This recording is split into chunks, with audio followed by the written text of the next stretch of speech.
Okay, let's dive straight into a really significant moment for Nigeria. Yeah. The passing and the burial of former President Muhammadu Buhari. It's something that definitely sent ripples across the whole nation. And beyond, actually, as the sources you shared show. Right. So our goal with this deep dive really is to pull out the key details from all the information we have, the timeline, who was involved, and maybe most importantly, what this tells us about Nigeria, its leadership, its identity. Trying to get the full picture. Exactly. And these sources, they give us a lot to work with. So we can synthesize the facts, give you the context. Without getting lost in the weeds. Right. And making sure we cover the different angles, especially, when we talk about his legacy later on. It's complex. Definitely complex. So let's start at, the beginning, the news itself. It broke on Sunday, July 13th, 2025. Yeah. The former President Buhari had passed away in London, in hospital. He was 82. After a prolonged illness, the sources say. And when someone of that stature passes, the national reaction is pretty much instant, isn't it? Oh, absolutely. Like, the moment it was confirmed, President Bola Tinubu declared a whole week of national mourning. A full week. Yeah, not just a token gesture, flags ordered to half-mast across the country. It signals the gravity of it all. And sets the official process in motion. Right. And almost immediately, Vice President Kashim Shettima was dispatched to London, leading a high-level government delegation.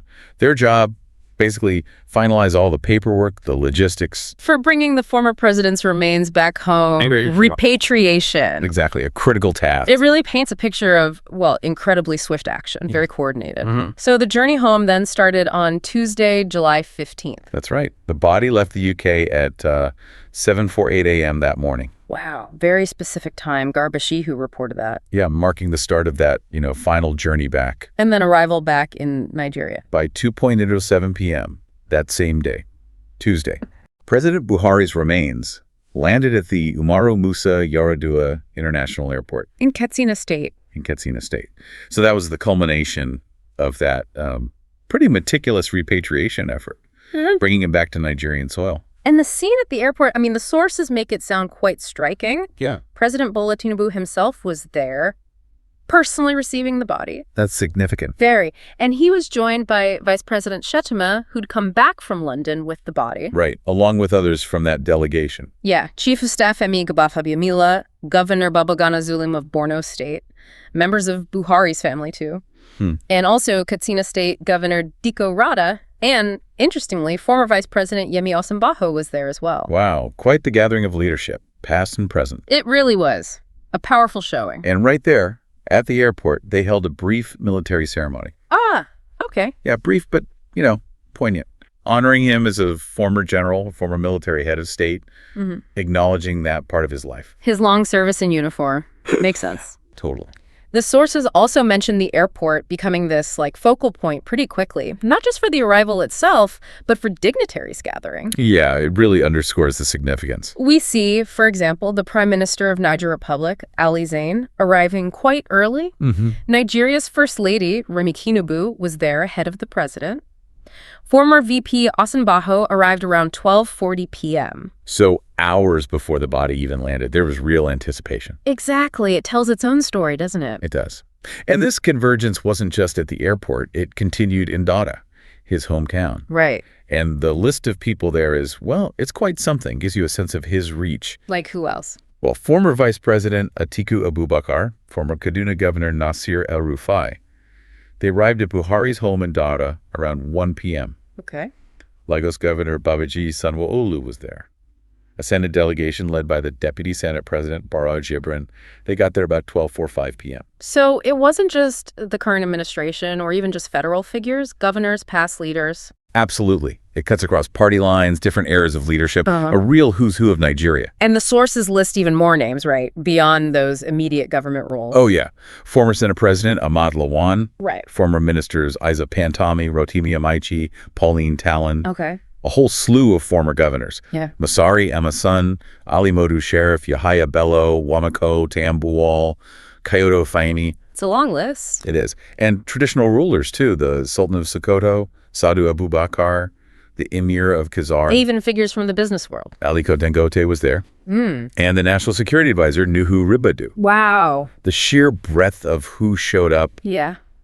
Political allies, rivals, business leaders, traditional figures, plus the international condolences mentioned. This says a lot. It really does. The sources use the phrase global stature and legacy. Yeah. And certainly points to that. But also maybe to the intricate web of relationships in Nigerian power structures, even in grief. That's a good point. So after the airport ceremony in Katsina, the journey continued. Yes. The final leg to Dora, his hometown. Still in Katsina State. The body arrived there in a military ambulance around 4:33 p.m. Okay. And what was the scene like in Dora itself? Well, large crowds had gathered, residents of Dora, obviously, but also the emirs of Dora and Katsina were there, the Assistant Inspector General of Police for the zone. They were all at the helipad and the designated prayer ground. For the Islamic funeral prayer? Exactly. Yeah. The Janaiza prayer. It's a communal prayer, usually done just before the burial. A very important part of the process. Absolutely. Very solemn. And after the Janaiza prayer concluded... Then the body was taken, respectfully, to the late president's residence. For the actual interment. Yes, for the burial itself. Oh. Final step. And the sources mention military honors continuing there. They did.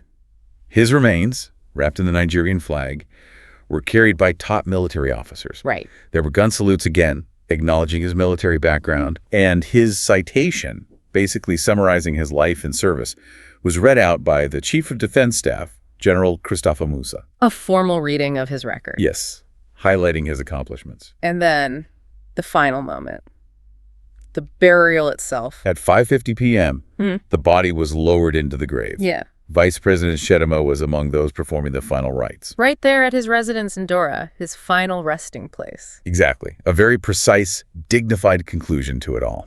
So we've mapped out the timeline, the movement, the key players involved in the immediate events.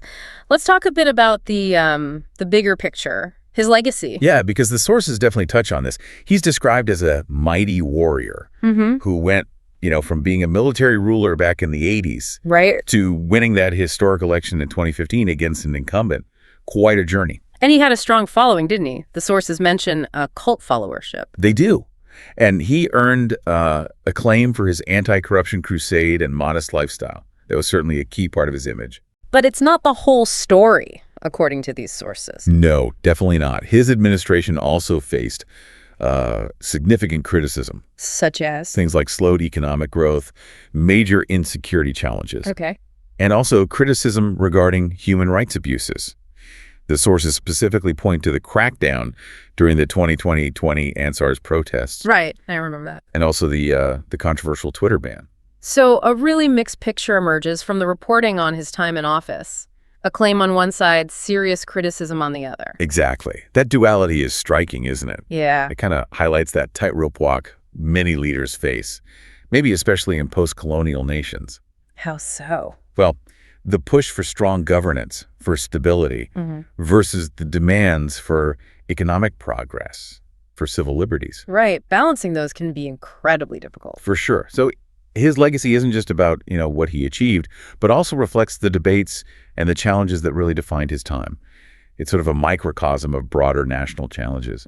That makes sense. Yeah. And going back to the events themselves, that meticulous coordination we talked about. Yeah, the repatriation, the ceremonies. The sources mention President Tinubu setting up a specific committee for this? Yes, an interministerial committee. Yeah. Chaired by the Secretary to the Government, Senator George Akume. Working with the Katsina State government and the family. Right, to ensure everything was dignified and well-coordinated. That's the phrase used. That level of planning, it says something about how the state views these moments, doesn't it? It absolutely does. It underscores the importance placed not just on the individual, but on the office, the institution of the presidency. And the mourning wasn't just confined to Katsina or Dara. Condolence registers were opened widely. Whereabouts? Across all federal ministries, departments, agencies, at Nigerian embassies and missions overseas. Okay. And also, significantly, at the Bola Ahmed Tinubu International Conference Center in Abuja, spreading the opportunity for official mourning. And there was one final official gesture mentioned. Yes. 25 members of the Federal Executive Council were directed to actually stay on in Dora. Stay on for what? For the third-day prayers, which were scheduled for the Wednesday after the burial. Extending that period of official respect and presence? Exactly. It really reinforces the scale and the solemnity of the whole national event. So, reflecting on everything we've covered, we've gone from that initial shock of the news through the really detailed logistics of getting him home, the precise timeline of arrival, the ceremonies, the burial in Dora.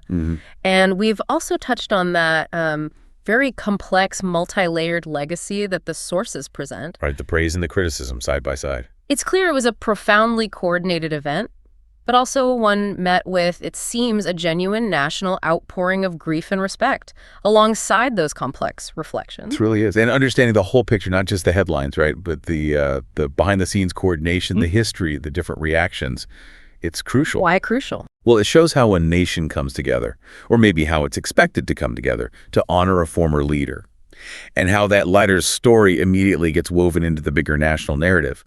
It becomes a moment to reflect on the past. And maybe the future, too. That leads to a final thought, perhaps, for you listening.